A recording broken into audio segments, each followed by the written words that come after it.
Good morning.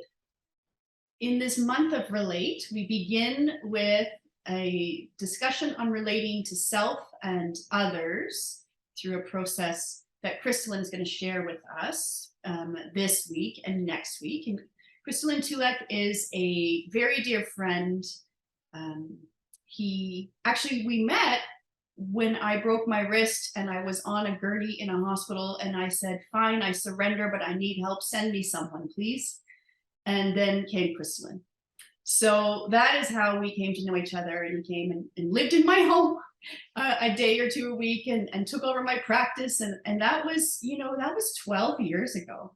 So Crystalline is an osteopathic practitioner, a genius in somato-emotional understandings, and he runs an institute in consciousness and personal development. So I'm going to hand it over to Crystalline to take this next topic, Relate, and bring it to us today.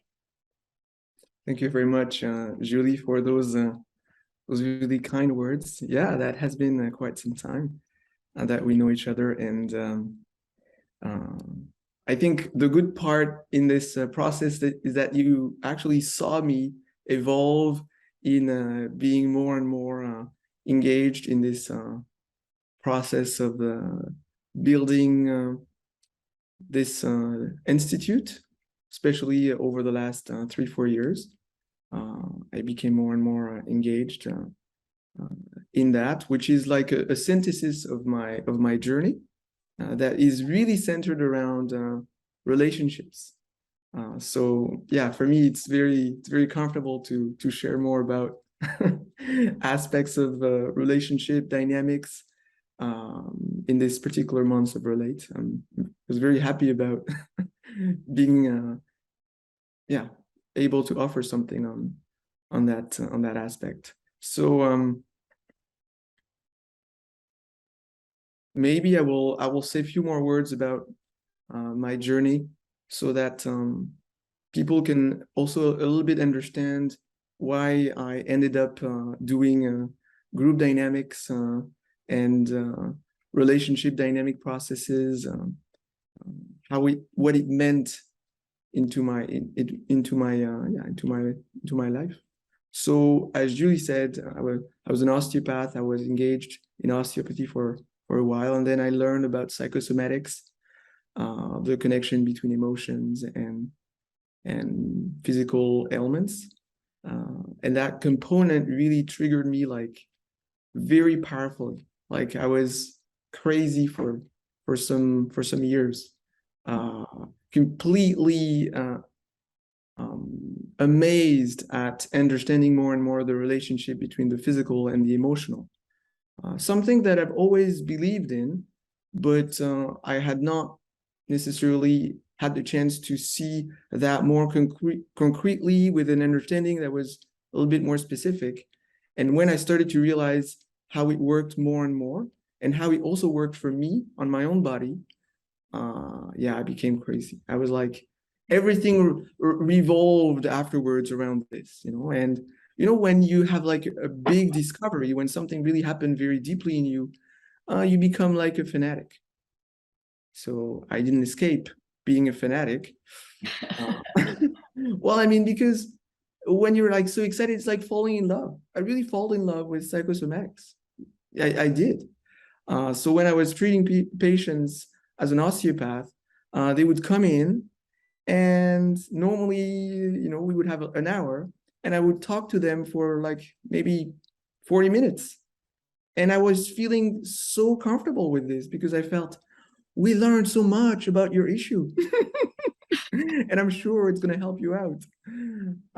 But unfortunately, the director of the clinic I was working in eventually, after some months, came to me and said, well, Crystalline, I think they come for osteopathic treatments. Be nice that you would touch their body a little bit, because 15 minutes, it's a bit too short, treat them also with the body.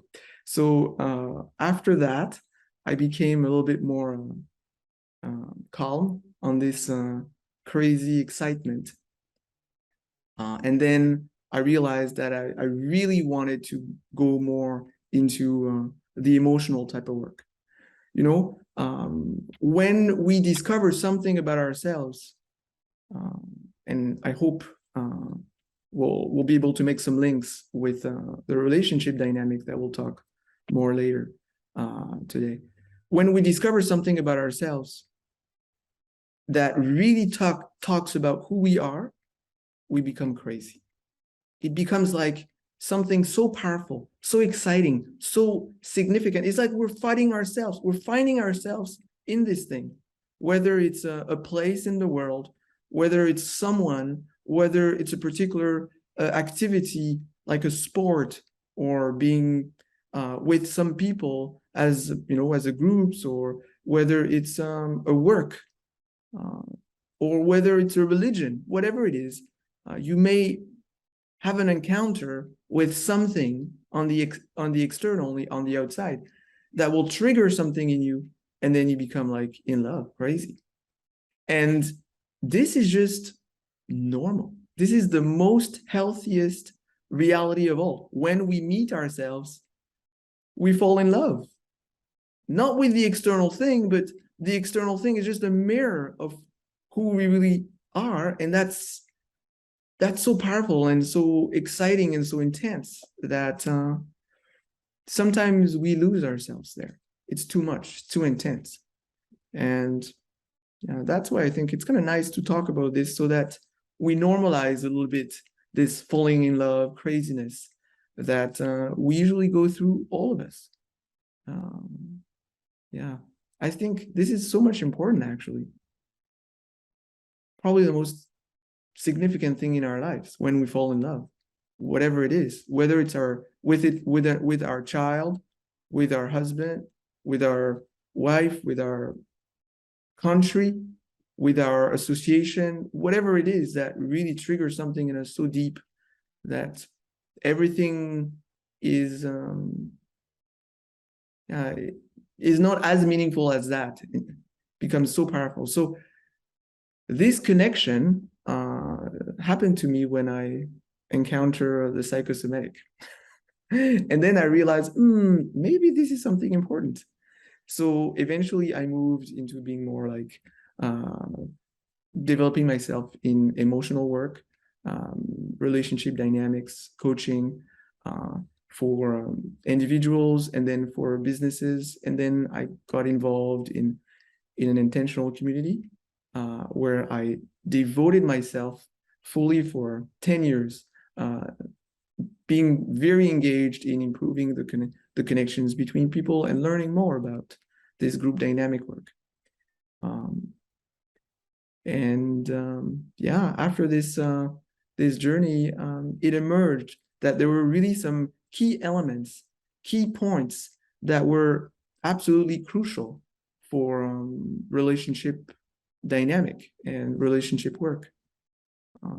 And that became what I decided to share with this institute. Yeah. And the core tool that became to me really like the anchoring point for this relationship dynamic is what I call the mirroring of the soul. And what is it? In fact, it's pretty simple. It's the desire to look at the qualities of each other. And, you know, nothing really big. But when we create an environment where we can really focus only at that, well, eventually some things are shifting. Because a big thing that I realized when I was working as a therapist is that when I'm with the patient and we start doing this mirroring work, of course it's great, but the patient or the person always may feel that I say those things to them because it could be many things, but it's only me that can see that. It's only the therapist that can see that. So there is an aspect of lack of objectivity, and that's really diminishes the impact of the work that can be possible. But when we do that in a small group, when someone identifies a quality in someone else, everybody actually realizes, oh yeah, that's true. You have that. And then it becomes like a very objective thing. And when we do that time and times again, in different situations, in different angles, in different contexts, and we always come back to the same amazing quality that the person has, eventually she realizes, oh, so maybe I have that. Maybe I am like that. Maybe that's very true, because we really have a tendency to not really see the gifts that we have, what we're naturally doing, because it's natural. You know, someone that is very generous compared to others doesn't perceive himself as generous. It's just himself. That's just the way he looks at the world. That's just his natural behavior. So for him, he's not really aware of that quality, because, you know, qualities are in relationship with others. Like it's relative. That's what I want to say. It's relative to others. Like, you know, there are some people who are very generous, some other people who are very intelligent. They're really sensitive to intelligence and the links between things. Some others that are really careful and, you know, vigilant and with a lot of discernment, or others that are very loyal and devotional and caring. And, you know, there are many different qualities, but those qualities are relative to others. And I think that's a very important thing to remember, is that qualities are not qualities in themselves. Like, they don't mean anything, because for us, it's just who we are. It's natural. But it's in relationship with others that we realize, oh, in this group, I'm bringing this. In this context, I'm bringing this. Like, imagine you're like surrounded by a group of kids and you're like an older person. You'll become the guide, the leader. But then imagine the same person meets all kinds of other people who are older than him. He'll be like the child. So those are relative to the environment we're in. That's why it is so important to realize that we cannot really understand who we are if we are not also considering the environment we're in. There's a very powerful relationship between environment and self-definition. Yeah.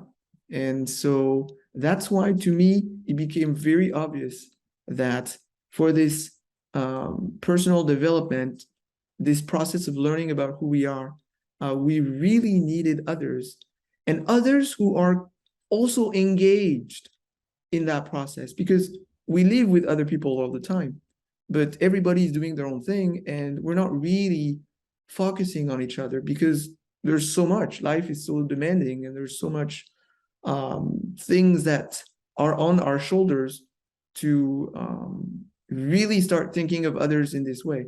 I mean, we know how challenging life is and all the different things that we have to deal with all the time. So, yeah, it's very different to engage in a particular context where everybody comes to discover the quality of each other for a limited amount of time. That allows, something powerful. And I called it the mirroring of the soul, because the soul, the quality of who we are, you know, feels kind of, you know, easy to remember. So the mirroring basically has to do with deciding as a small group to pay attention to the quality of each other in an intentional way.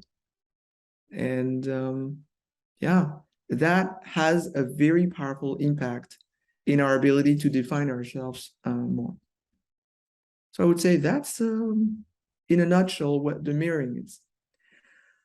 Then one thing that I also wanted to start talking about is that when we have a particular quality or a particular way of looking at the world, something that we're not usually aware of, it actually builds our emotional way of relating, but it also creates a way of, as I said, of looking at the world, which is a way of perceiving reality, which is a belief system. When we talk about belief system, we're really talking about how we are perceiving reality. You know, if you want to perceive reality as pink or yellow or blue or green, it's okay. You know, those glasses, those color glasses that we can put on our eyes, it's fine. And maybe some of those color glasses are preferred than compared to others. So we all have our own glasses. And that's a great way to define what a belief system is. It's a way of looking at the world. So if you want to look at the world like someone that really thinks a lot, something that I called reflection types, they love to see the world as meaningful. And they love to see the links between people, objects, the mechanisms of things, how things are so intelligent and clever. And they're like mesmerized, so completely like, yeah, in awe, like looking at how things are linking with others and the magical kind of connections that we can see. Like they would look at a flower and they would see all the spirals and the geometric shapes. And anyway, I think you get my point. So if we have that kind of tendency to look at the world through these reflection lenses, we'll be like completely amazed by intelligence, by the links between things, and we'll search for that more. I call this like an inner language. It's our inner language, the language that we have within ourselves that push us to look for it. Like you can make an experience here. Think about the color red in your mind and look at the things around you. And you think red, red, red, and you look around. And if you do that, naturally, you'll be very vividly attracted to some objects or some elements around you that are red that you had not necessarily seen as much, but as you're putting your attention to this color red in your mind, you will be naturally perceiving them much more. Usually I like to do that on my own. I'm like, this is crazy. Like, I remember one day I was making a trip to my work. It was maybe like 35 minutes or 40 minutes. I was on the bus at that time. And at one point, I thought about those antennas to receive, cables and, cable antennas for television.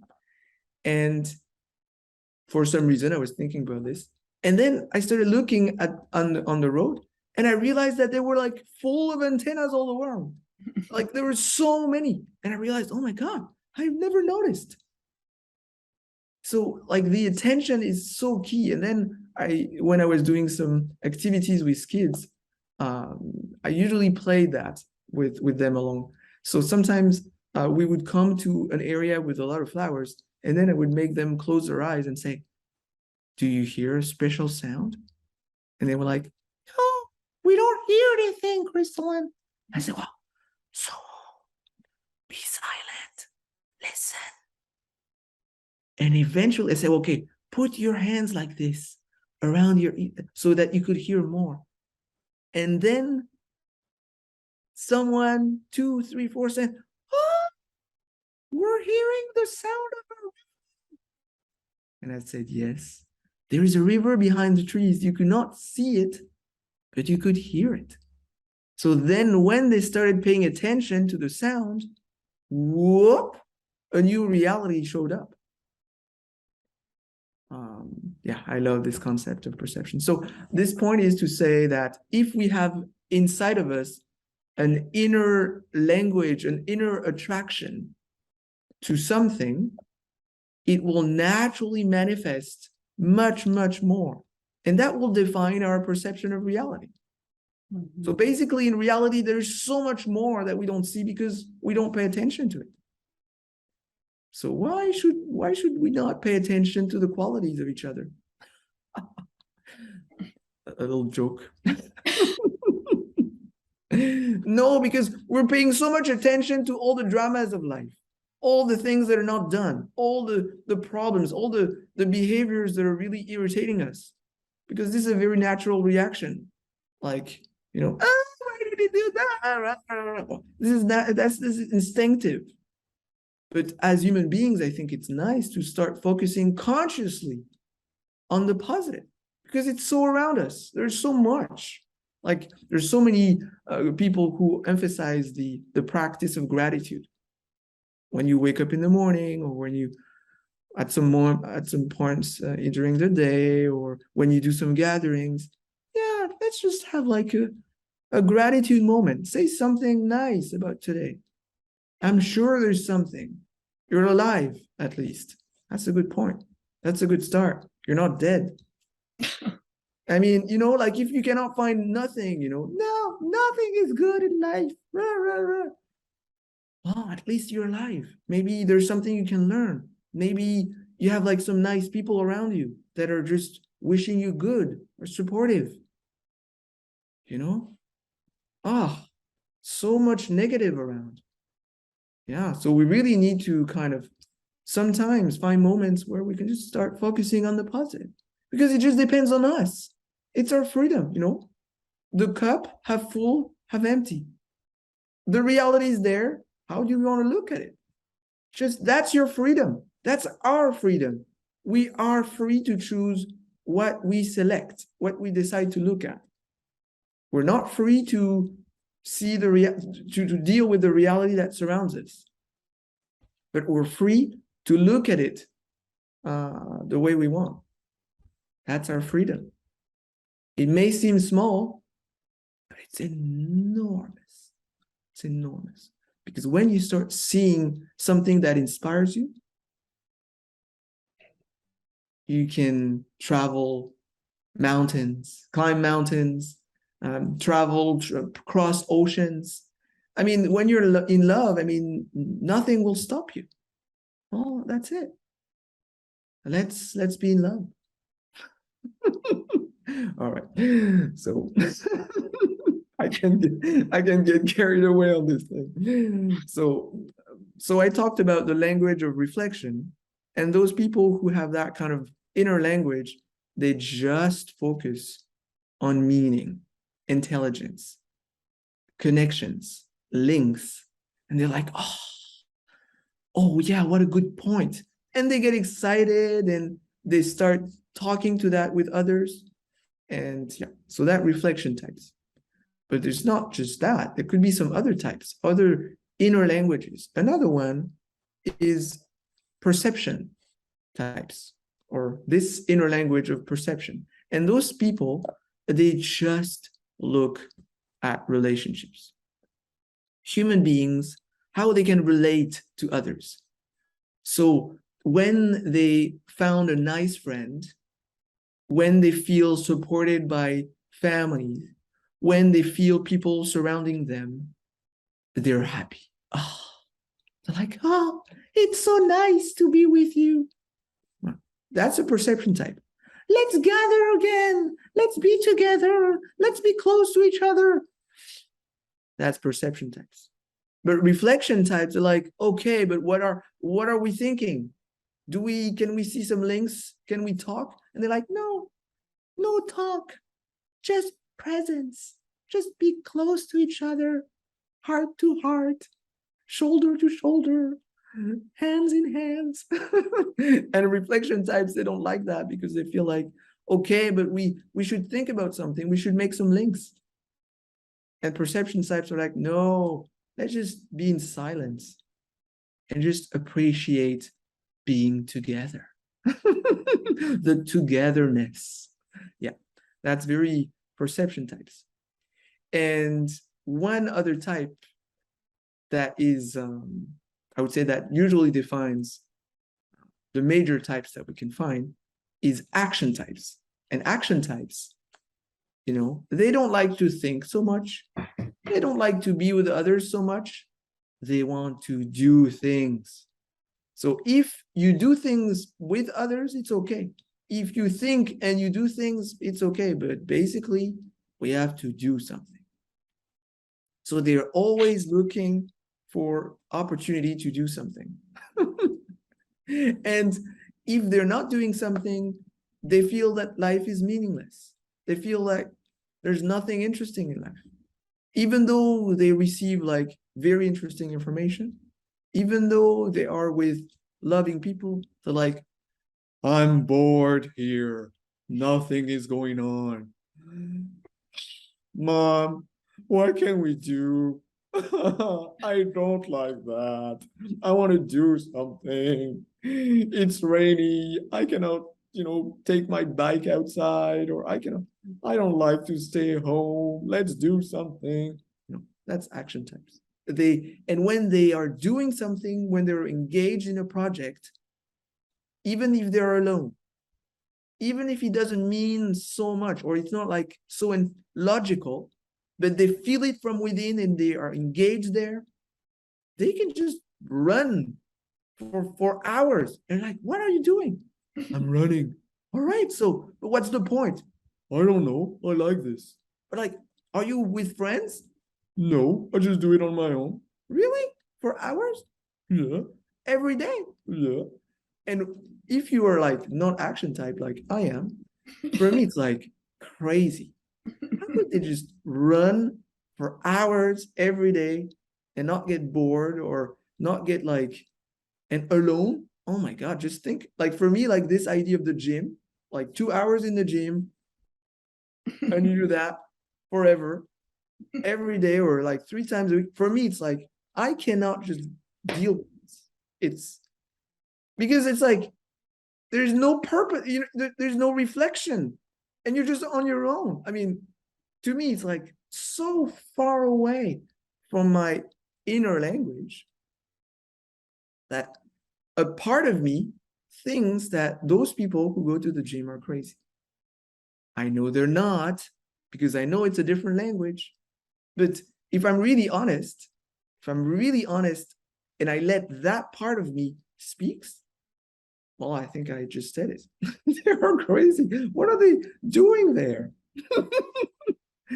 So, and we all have that kind of reflections. Like, for example, me, when I'm like doing research and for hours on end every day, I know people are telling me like, Crystalline, what are you doing for hours on your own, researching, studying, reflecting forever? Like, you're crazy. Yeah. And I know it's my language. So I know that you could look at me like that and say, well, like craziness. I know, because that's where I feel loved and excited and inspired. So when we become aware of, let's say, those 3 languages, because that kind of summarizes many different types of personality, because we are a combination of those 3 elements. So you can be a little bit more action, but then reflection and perception. And that can be kind of a nice game if you want to play that game. You can think about it a little bit and just reflect on that and say, okay, which one I really feel the most? Like, is it like finding the links between things, understanding the mechanisms of the laws and the principles and what is under the reality of things? Am I like more reflection types? Am I amazed at the meaning of life? Or is it more the togetherness, being with others and feeling the love and the connection and the presence? And or is it more like doing projects, being action, like manifesting things? You know, you can think about it and just try to assess which one is the most and which one is the least. Even though you have the 3 in you, but sometimes people say, well, but I love the 3. Okay. So usually, because we have all kinds of people. Some people are like, no, I cannot make any difference between the 3 because I love them all. I love to think, and I love to be with others, and I love to do many things. Okay, those are the difficult ones. Because they have character, usually. So what you say to them, or what if that's your case, if it's really difficult for you to differentiate because you love them all, think about how much energy do you have for those different activities? How much energy do you have to think? How much energy do you have to be with others? And how many energy do you have to do things? And then you will realize that even if you like the three, eventually you'll be exhausted in one of the three sooner. And in others, you'll have like hours and hours on end that you can do this without feeling really tired. So that's a good way also to identify. There are many ways to figure out which is the preferred proportion between the three, but that could be a very interesting little experience until next week. And why I talk about this personality model, those three different inner languages, is because when we know this, we can do the mirroring more. We can love more because we can identify, oh, I don't really like this behavior, but I understand that there's value there. Like, for example, me, when I see some people doing the gym, like being in the gym forever, there's a part of me that feels like, oh, I don't like this. It doesn't make sense. But I know action energy is very useful for health, for balance, for energy, for circulation. So I can really honor the value of it and say, well, that's really nice. For example, if I decide to, I don't know, to do a physical activity, it's really nice to have someone that has experience, that is really, competent, expert, and he can guide me into it. I may not spend like, I don't know, 20 hours per week to do that, but I could spend like 2-3 hours. But it's really nice to have someone that knows exactly what this is about. Like, for example, therapy. I can do like hours on end of therapy, but that's my comfort zone. But if someone wants to do this a little bit from time to time to help their children or to do some few things, it's nice for them to be guided by people who are very comfortable and could do that forever. So expertise is really nice in that sense. So when we become aware of those different inner languages, the things that people like more or less, then it's easier to identify their gifts and their qualities. So that's why when we go into a more advanced level of mirroring, it's nice to have also some knowledge to be able to quicker identify the quality. Sometimes it's obvious and it's very easy to identify, but when the qualities that the people have are really like, in a way, kind of in opposition to our own tendencies, much more difficult.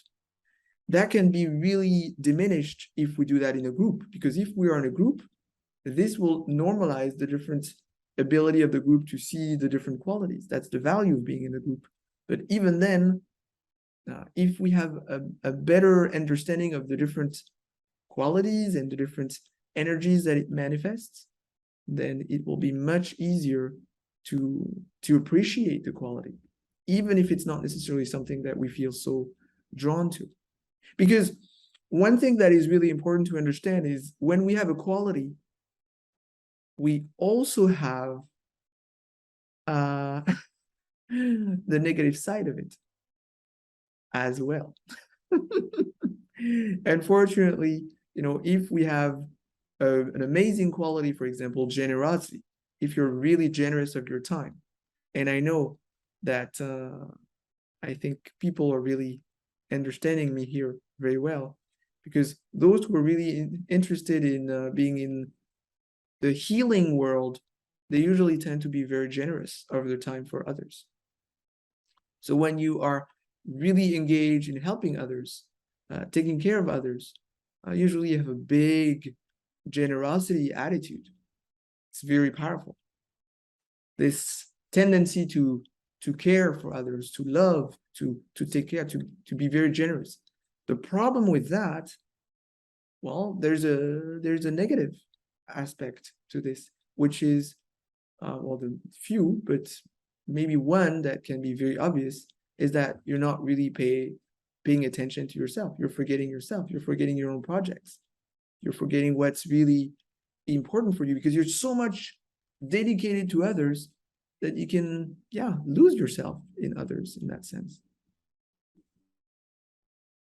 So behind every quality, we have a negative side in a way, or a weak point.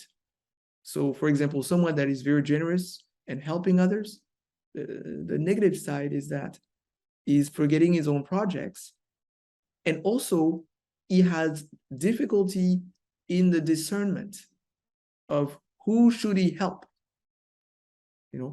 because he's going to just love helping, so when you love helping others, being with others, giving your energy for others, perception type, I think you've probably remembered here, then when you have that tendency and you're crazy about this, then you're not really reflecting how to help, who is to help, when, so that you're also paying attention to your energy, but also to your value and to the respect that they have to have towards you, for example. So that's a negative. So let's say you have that tendency and you see someone that has the opposite tendency, so much focused on their own projects, very careful where they put their energy. Well, if you have that kind of tendency of being very generous, when you will look those types of people focused on their own projects, not really paying attention to the suffering of others, and very attentive to very vigilant to the energies that they're giving to different things, you will look at them and say, oh, they're really egoistic, selfish, and they are really not really conscious of others, and you'll judge them, of course, because this is something that you're sensitive, and they're so not sensitive. They're like brutes. So for you, it'd be like, oh, I don't like this guy. I don't like this woman because they're so self-centered. They're so much thinking about their own thing and they don't think about others. Of course, because if this is a very sensitive thing for you, this is your language, of course you will see that they don't have that. And that's really where you need to think, oh, that's the negative. Maybe there's a quality there. And then you'll be like, maybe they are actually respecting the project that they carry within. Maybe they are paying attention to their energies more. And then when you have that realization, maybe we can help each other. So that those who are more focused on their projects and paying attention to the energies that they're giving to others, they can teach that to those who are so generous and loving that they forget about their own projects and about their own energies, and they don't pay attention to discernment of who they're giving it to. But on the other side, those who are so much focused on their projects, they can learn to be more sensitive and caring and listening to the pain of others without feeling that everything is going to last and they'll be distracted from what is really important. No, they'll learn about their heart. They'll learn about how they can be more human in relationship with others, and they will grow and they will actually feel more happy and more humane. Yeah. So when we want to do the mirroring, well, we can just use our natural ability to see the qualities and that's very natural. But then we can learn about, for example, personality types to improve our ability to identify the qualities and refrain ourselves to judge people based on the things that they don't have and we have. And we can start looking at the things that they have and we don't have. Yeah. But this is so difficult to do. And we're so sensitive and, tender on this, that we need to do that in an intentional group, in a group where people are doing it intentionally. So everybody is doing it. So it's kind of fair. But if you are always the one doing it, that's not fair. It's not going to work. You'll feel like it's only me that is looking at the beauty of the world. No one is looking at me and my beauty. Yeah. And you'll feel like it's not fair. And eventually you'll be exhausted. So that's why I realized that we really needed like some safe environments to practice this with people who are also engaged in doing so. And in that way, it's fair, and we can start relaxing ourselves on the things that people don't have, and we have, and this is really important. And we can start opening ourselves to the things that they have and we don't have, and that it could be also important for us. Yeah. And you know, this is in the relationship world the same thing that what Julie is trying to do when she presents the holistic health. It's the same thing. It's holistic. It's having an understanding that everything counts. You know, even if you're like so interested in physical health or emotional health or social health or spiritual health, and this is all that is important. Well, no, because health is holistic. So you need everything. Even though we can look at it from different angles, but ideally, we need every health to be taken care of. But we should start with, step by step. So we cannot just go into everything at once. We need to do it step by step. And yeah. So the first step is looking at the qualities of each other. And then is thinking about what is our inner language. Is it more reflection, meaning? Is it more perception, connection, love, and togetherness? Or is it more action, projects, doing things, whether it's on our own or together? And as we know more about our inner language, of course, we'll pay more attention to it. We'll take care of it more. And we'll also be able to express that to the people around us, saying, for us, this is really important. I understand that maybe for you it's not as much, but for me it is. And we'll be able to ask for more respect and more dialogue. And we'll be also able to hear more what others are feeling and how important some other things may be for them. Yeah. So I would say, I guess that's maybe the core of what we could talk about today. The importance of the look, the perception that we have of reality around us, how it is so important to choose to look at beauty, to look at qualities. Doesn't mean that we should not look at the difficulties and the problems stuff. This is easy. We've been trained for birth to look at the negative, to see all the problems, to reflect at all the dramas, and those we're good at that. Let's learn a little bit about gratitude and appreciation and qualities, because there's no training on that, and it's desperately lacking, and we desperately need this to start looking at the beautiful things that exist in the world and in us, in each other. So that's something to add up on the educational aspect of, yeah, what is important today. So the mirroring, this look, and of course, I'm definitely not the first one talking about this. I mean, this is something so ancient, and like this is from the beginning of time. Yeah, from the beginning of time. Yeah, it could be summarized that how the mother looks at her child. That's it. Love. That's it.